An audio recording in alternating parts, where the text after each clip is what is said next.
अगर हम बात करें अपने भारत देश की, तो हमारे भारत में ऐसे वैज्ञानिकों ने जन्म लिया जिन्होंने अपनी काबिलियत और देशभक्ति से पूरे विश्व में अपनी पहचान बनाई। यह कहना गलत नहीं होगा कि आज जिस मुकाम पर हमारा स्पेस एजेंसी इसरो है, जितनी तेजी से प्रगति कर रहा है, उसका श्रेय कहीं ना कहीं हमारे एक महान भारतीय वैज्ञानिक को जाता है, जिनकी वजह से आज हमारे स्पेस एजेंसी साथ ही न्यूक्लियर साइंस प्रगति की ओर बढ़ता ही जा रहा है। जी हाँ, मैं एक ऐसे महान भारतीय वैज्ञानिक की बात कर रहा हूँ जिनका नाम आपने कहीं ना कहीं सुना ही होगा। अगर आपने नहीं सुना है तो मैं आज आपको उनके बारे में बताऊंगा। अगर वह वैज्ञानिक ना होते तो शायद स्पेस और न्यूक्लियर साइंस के बारे में कल्पना भी करना गलत होता।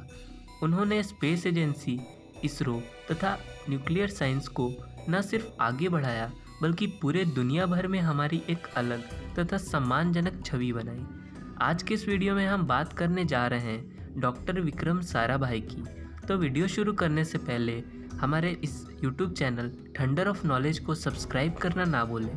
तो बने रहिए हमारे साथ अंत तक इस वीडियो में।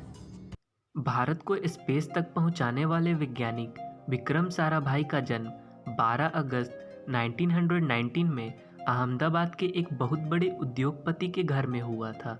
उनके पिता अंबालाल साराभाई कई उद्योगों के मालिक थे। साथ ही उन्होंने भारतीय स्वतंत्रता में भी अपना महत्वपूर्ण योगदान दिया था। साराभाई की माता श्रीमती सरला देवी थीं। उन्होंने शिक्षा के लिए कई निजी विद्यालय का निर्माण करवाया था। साराभाई अपने 8 भाई बहनों में से एक इकलौते ऐसे थे जिन्होंने भारत को सम्मानीय और गर्व से भरा देश बनाने के लिए अपना पूरा जीवन समर्पित कर दिया। वह बचपन से ही विज्ञान के प्रति काफ़ी अधिक लगाव रखते।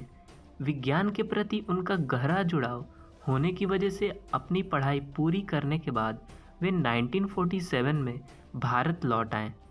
विक्रम साराभाई भारतीय अंतरिक्ष कार्यक्रम के जनक के रूप में जाने जाते थे।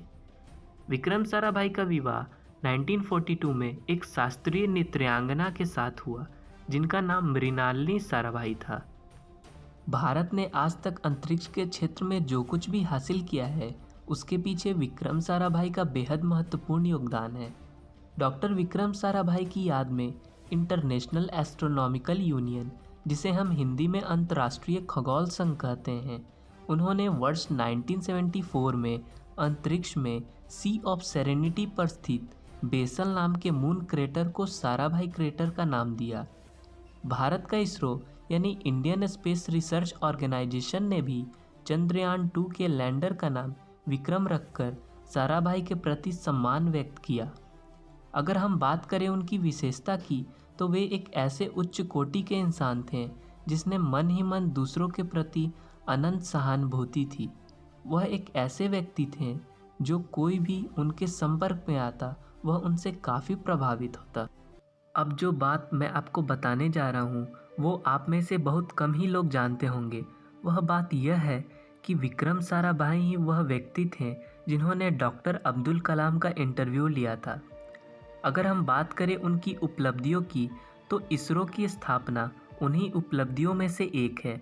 विक्रम साराभाई के द्वारा काफ़ी संस्थानों की स्थापना हुई, जिनमें से IIM Ahmedabad, Vikram Sarabhai space centre, faster breeder test reactor और यूनियन कॉरपोरेशन ऑफ इंडिया तथा और भी कई सारी संस्थानों की स्थापना विक्रम साराभाई ने की। विक्रम साराभाई को फादर ऑफ इसरो भी कहा जाता है, क्योंकि नई सोच से उन्होंने भारत सरकार को इस बात का आश्वासन दिलाया कि भारत में स्पेस सेंटर होने से भारत के विकास को गति मिलेगा। साथ ही हमारी आने वाली पीढ़ी स्पेस से जुड़ी बातों के बारे में आसानी से जान पाएगी, जिसके लिए आवश्यक है कि भारत में एक स्पेस सेंटर खोला जाए। उनके विचारों से प्रभावित होकर भारत सरकार ने स्पेस सेंटर खोलने की अनुमति दे दी। स्पेस सेंटर की नींव रखने वाले डॉक्टर साराभाई को इसलिए फादर ऑफ इसरो भी कहा जाने लगा। डॉक्टर विक्रम साराभाई ने अपने कार्यकाल में बहुत बड़े बड़े काम किए। अंत में रुचि रॉकेट के लॉन्च के बाद ठीक उसी दिन पहले थुम्बा रेलवे स्टेशन की आधारशिला उन्होंने रखी थी। उसके बाद 30 दिसंबर 1971 को मात्र 52 साल की उम्र में हार्ट अटैक की वजह से अचानक मृत्यु हो गई। डॉक्टर विक्रम साराभाई जैसे महान व्यक्ति देश में बहुत से हुए और आगे भी भविष्य में जरूर होंगे, लेकिन जो विक्रम साराभाई ने अपने कार्यकाल में किया, ऐसे काम करना हर किसी व्यक्ति के बस की बात नहीं होती है। दोस्तों, विक्रम साराभाई के लिए एक लाइक तो बनता है। वीडियो कैसा लगा कमेंट बॉक्स में बताना ना भूलें।